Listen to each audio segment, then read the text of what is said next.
Bismillahirrahmanirrahim. Assalamualaikum warahmatullahi wabarakatuh. Alhamdulillahi rabbil alamin. Wabihi nasta'inu ala umurid dunya waddin. Wassalatu wassalamu ala ashrafil anbiya'i wal mursalin. Wa ala alihi wa sahbihi ajma'in, amma ba'd. Jamaah yang dimuliakan oleh Allah Subhanahu wa ta'ala,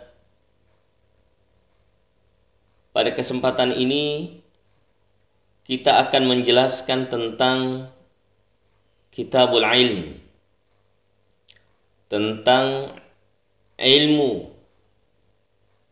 pembahasan tentang ilmu,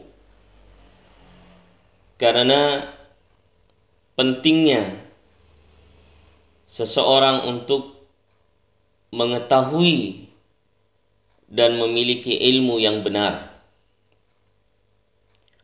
Seorang muslim harus bersungguh-sungguh untuk mencari ilmu, terutama ilmu yang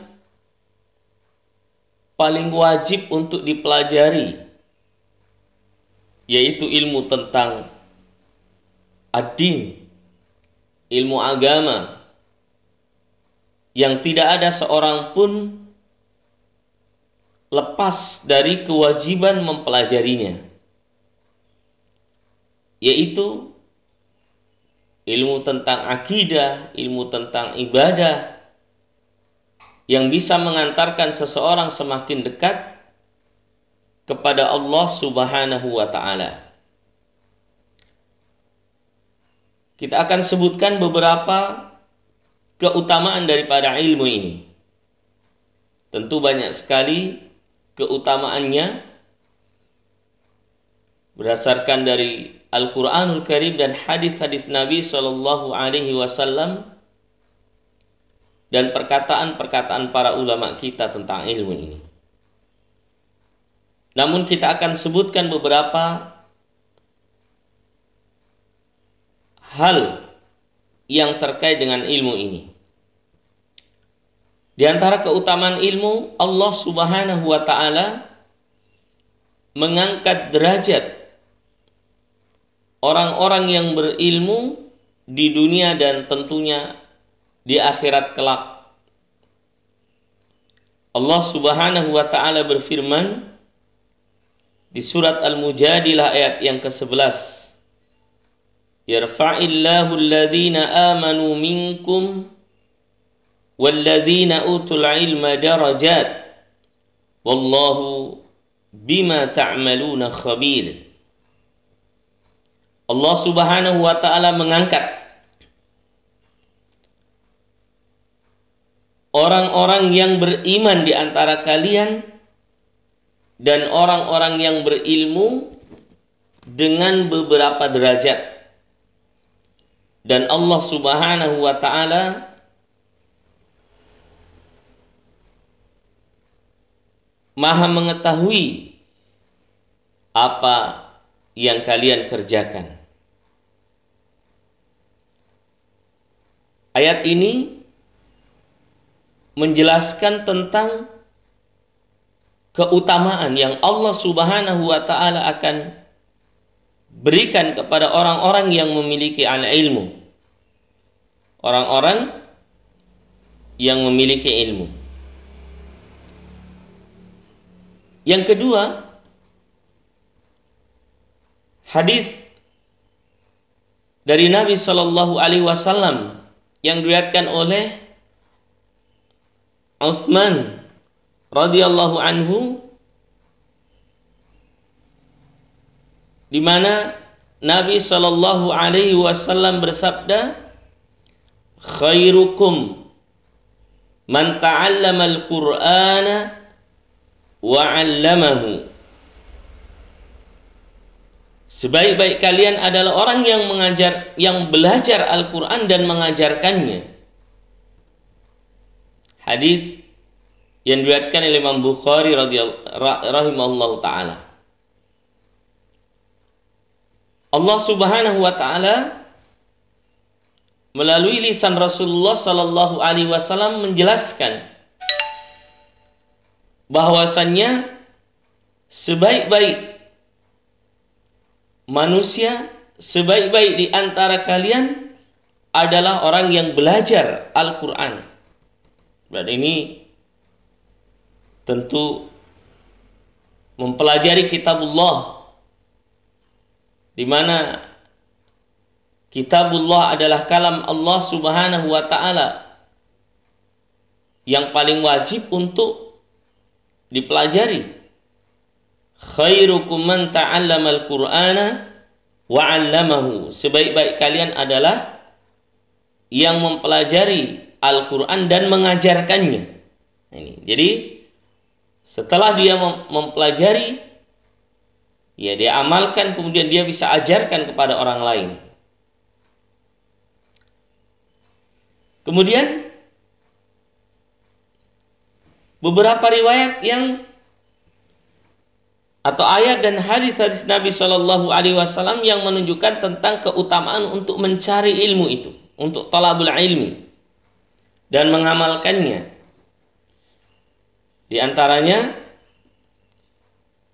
firman Allah Subhanahu wa taala di surat Muhammad ayat yang ke-19.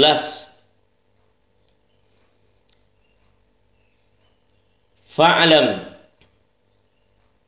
annahu la ilaha illallah wastaghfir li dzambik. Ketahuilah bahwasannya tidak ada sesembahan yang berhak disembah selain Allah,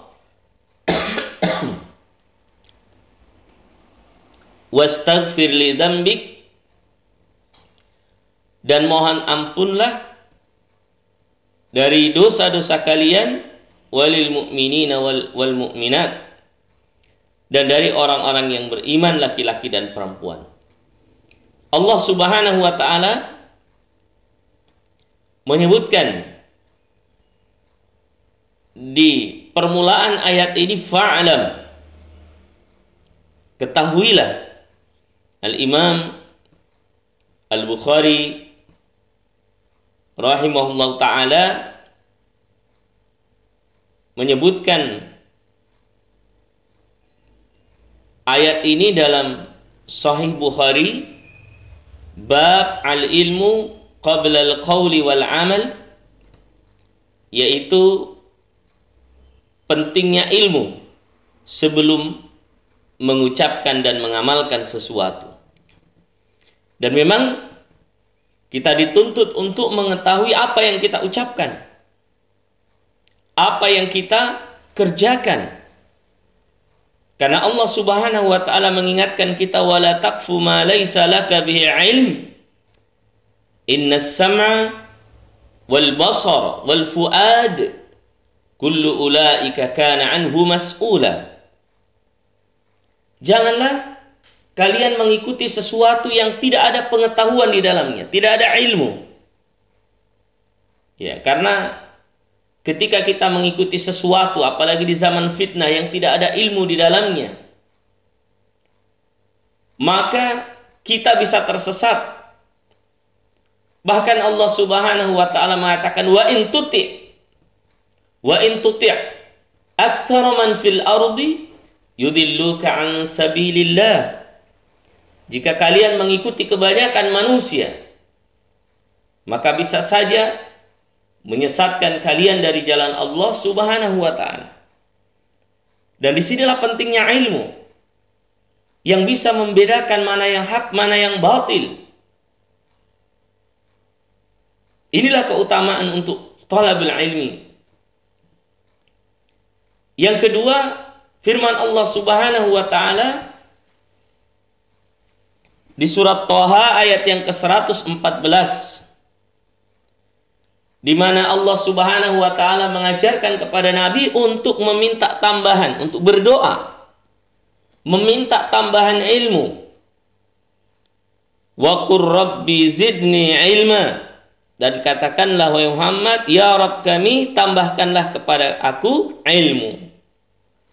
Allah Subhanahu wa taala memerintahkan kepada Nabi kita sallallahu alaihi wasallam untuk meminta tambahan ilmu.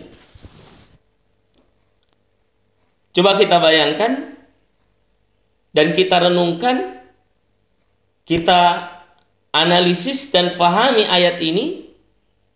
Allah Subhanahu wa taala tidak memerintahkan yang lain untuk meminta tambahan sebagaimana perintah Allah Subhanahu wa taala untuk meminta tambahan ilmu. Kenapa?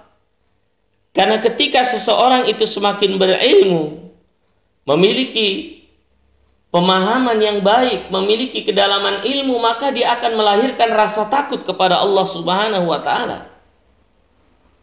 Rasulullah Shallallahu alaihi wasallam adalah orang yang paling takut kepada Allah Subhanahu wa taala karena beliau orang yang paling tahu tentang Allah Subhanahu wa taala dan perkara akhirat. Sampai-sampai Nabi Shallallahu alaihi wasallam mengatakan, "Lau ta'lamuna ma a'lam."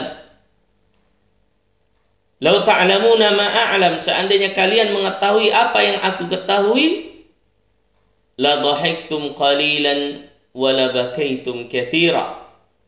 Niscaya kalian akan sedikit tertawa dan banyak menangis. Kenapa ini bisa? Karena kedalaman ilmu. Coba kita melihat atau membaca riwayat-riwayat bagaimana Rasulullah Sallallahu Alaihi Wasallam beliau mendengarkan ayat Al-Quran yang dibacakan oleh sahabat yang mulia Ibnu Mas'ud radhiyallahu anhu. Ketika sampai pada surat An-Nisa, pada firman Allah Subhanahu wa taala, "Fa kaifa idza ji'na min kulli ummatin bi syahid wa ji'na bika 'ala haula'i syahida." Dan bagaimana jika kami datangkan setiap umat itu saksi dan aku jadikan engkau wahai Muhammad saksi buat mereka semuanya. Maka Rasulullah Shallallahu Alaihi Wasallam mengatakan kepada sahabat yang mulia Ibnu Mas'ud, "Hasbuk ya Ibnu Mas'ud." Cukup wahai Ibnu Mas'ud. Lalu Ibnu Mas'ud mengatakan, "Fa'idha fara'aitu ila ainai Rasulillah Shallallahu Alaihi Wasallam fa'idha huma tadrifan."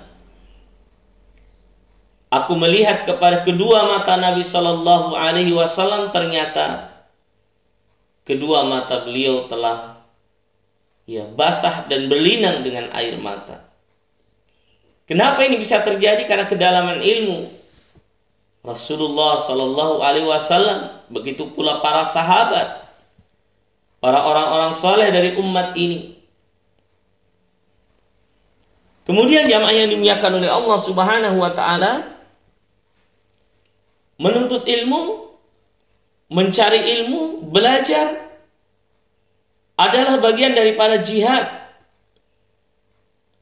dan jalan yang baik untuk sampai kepada surganya Allah Subhanahu wa taala. Nabi Shallallahu Alaihi Wasallam bersabda, "Man salaka tariqan." Ya, hadis yang diriwayatkan oleh Abu Hurairah dari sahabat yang mulia Abu Hurairah radhiyallahu anhu.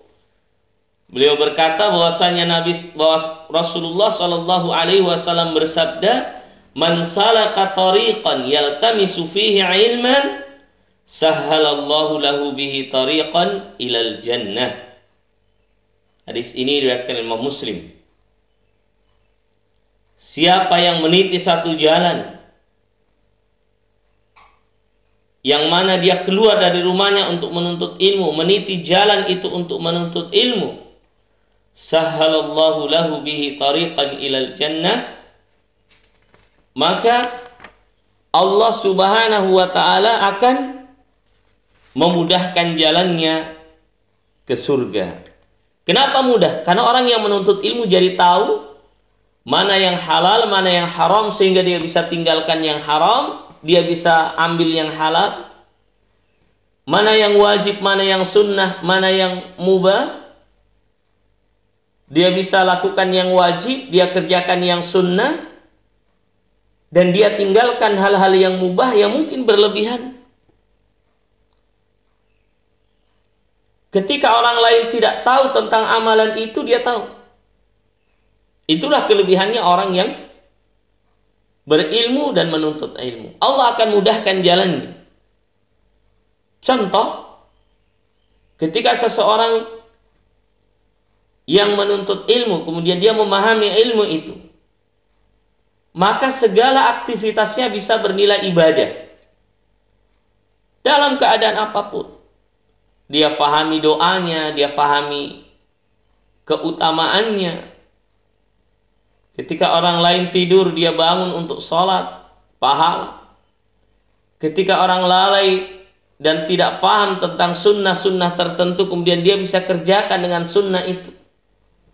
Contoh, orang yang masuk masjid dengan kaki kanan karena dia pahami bahwa itu adalah sunnah dan perintah Nabi Shallallahu Alaihi Wasallam, dan Rasulullah dalam hal-hal kebaikan yu'jibuhu tayammun.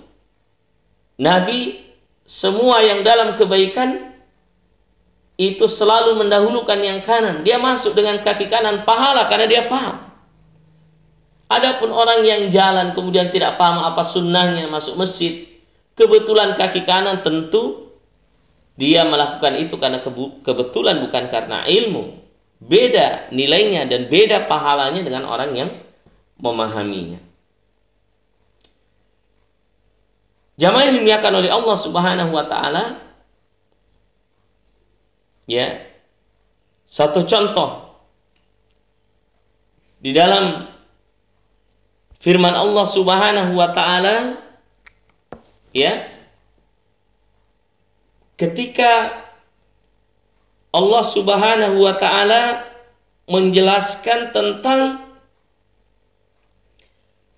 bagaimana binatang hasil buruan seekor anjing, ya, maka Allah Subhanahu wa taala menghalalkan binatang buruan yang dihasilkan oleh seekor anjing yang sudah terlatih, ya, yang sudah terlatih. Wa ma 'allamtum minal jawarihi mukallibina tu'allimunahunna mimma 'allamakumullah. Ya. Mukallibin, ya, anjing-anjing yang sudah ditarbiyah, yang sudah mendapatkan pelajaran. Adapun binatang yang didapatkan oleh seekor anjing yang tidak terlatih, maka dia haram. Kenapa? Kalau anjing terlatih, dia tidak akan mengambil atau membawa binatang itu kecuali yang dia hasilkan, yang dia buru, yang ketika pemilik anjing tersebut melepas mengucapkan basmalah. Adapun anjing biasa yang tidak diajarkan, maka mungkin bangkai yang sudah mati dia ambil, dia bawa. Ya, anjing saja antara anjing yang berilmu dengan anjing yang tidak berilmu beda nilainya. Binatang buruannya yang satu halal, yang berilmu halal, anjing berilmu halal, anjing yang tidak berilmu haram. Maka ini penting. Kemudian setelah kita belajar, setelah kita berusaha untuk mengamalkannya dalam kehidupan kita, maka kita mendakwahkannya. Ini penting. Zakatul ilmi ta'limuhu. Zakatnya ilmu adalah mengajarkan ilmu itu. Bagaimana kita mengajarkan ilmu ini? Tentu ini selaras dengan firman Allah Subhanahu wa taala, wal 'asri innal insana lafi husrin illa alladzina amanu wa 'amilus shalihat wa tawassaw bil haqqi wa tawassaw bis sabr. Satu hadis yang bisa kita sebutkan keutamaan mengajarkan ilmu ini, hadis dari sahabat yang mulia Abu Hurairah radhiyallahu anhu, anna Rasulullah sallallahu alaihi wasallam qaal, bahwasanya Nabi sallallahu alaihi wasallam bersabda, man da'a ila huda, siapa yang mengajak kepada petunjuk, kana lahu minal ajri, maka dia mendapatkan pahala, mithlu ujuri man tabi'ahu, seperti pahalanya orang yang mengikutinya. La yanqusu dzalika min ujurihim syai'a, tidak mengurangi sedikit pun dari pahala orang yang mengikuti itu. Wa man da'a ila dhalalatin, barang siapa yang mengajak kepada kesesatan, kana alaihi minal ithmi, maka dia mendapatkan dosa, mislu athamin man tabi'ahu, seperti dosa orang yang mengikutinya. La yanqusu dzalika, tidak mengurangi, min athamihim syai'a, dosa mereka. Hadis ini diriwayatkan oleh Imam Muslim.